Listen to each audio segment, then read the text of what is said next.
Assalamualaikum warahmatullahi wabarakatuh.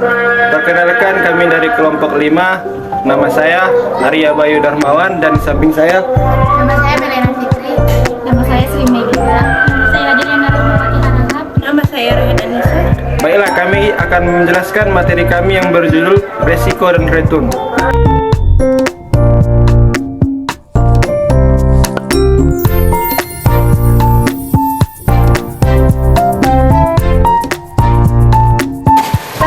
Saya akan memaparkan materi pertama kami, yaitu mengenai pengertian serta jenis-jenis dari return dan risiko. Apa sih return itu? Return merupakan salah satu faktor yang mempengaruhi para investor untuk melakukan investasi. Dan return juga merupakan imbalan yang diterima oleh investor karena telah menerima risiko terhadap investasi yang dilakukannya. Return investasi terdiri dari dua komponen. Komponen pertama yaitu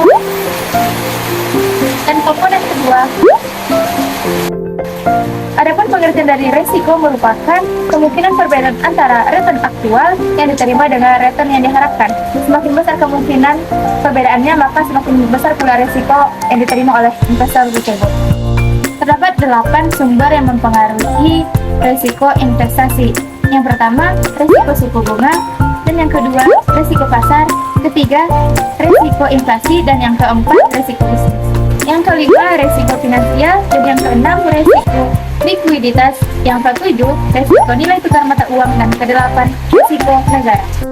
Sini saya akan menjelaskan materi kami yang kedua, yaitu estimasi return dan resiko sekuritas.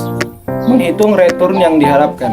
Untuk mengestimasi return sekuritas sebagai aset tunggal ataupun stand-alone risk, investor harus memperhitungkan setiap kemungkinan terwujudnya tingkat return tertentu ataupun yang lebih dikenal dengan probabilitas kejadian. Secara matematis, return yang diharapkan dapat ditulis sebagai berikut.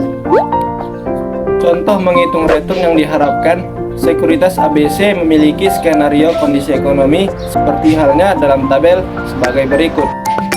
Perhitungan return yang diharapkan sekuritas ABC tersebut bisa dihitung dengan rumus sebelumnya seperti yang ada di bawah ini. Besaran risiko investasi diukur dari besaran standar deviasi dari return yang diharapkan. Deviasi standar merupakan akar kuadrat dari varians yang menunjukkan seberapa besar penyebaran variabel random di antara rata-ratanya. Semakin besar penyebarannya, semakin besar varians ataupun deviasi standar investasi tersebut. Rumus varians dan deviasi standar bisa kita lihat pada kolom di bawah ini. Dalam hal ini, memiliki pengertian ataupun keterangan sebagai berikut. Baiklah, di sini saya akan menjelaskan mengenai analisis risiko. Dalam manajemen portofolio, dikenal dengan adanya konsep pengurangan risiko sebagai akibat penambahan sekuritas dalam portofolio. Contohnya yaitu, jika resiko setiap sekuritas sebesar 0,020, misalnya jika kita memasukkan 100 saham dalam portofolio tersebut, maka resiko portofolio akan berkurang dari 0,20 menjadi 0,02. Berapa banyak sih jumlah sekuritas yang seharusnya dimasukkan dalam portofolio? Dalam konteks portofolio, semakin banyak jumlah saham yang dimasukkan dalam portofolio, semakin besar manfaat pengurangan risiko. Meskipun demikian, manfaat pengurangan risiko portofolio akan semakin menurun pada jumlah tertentu.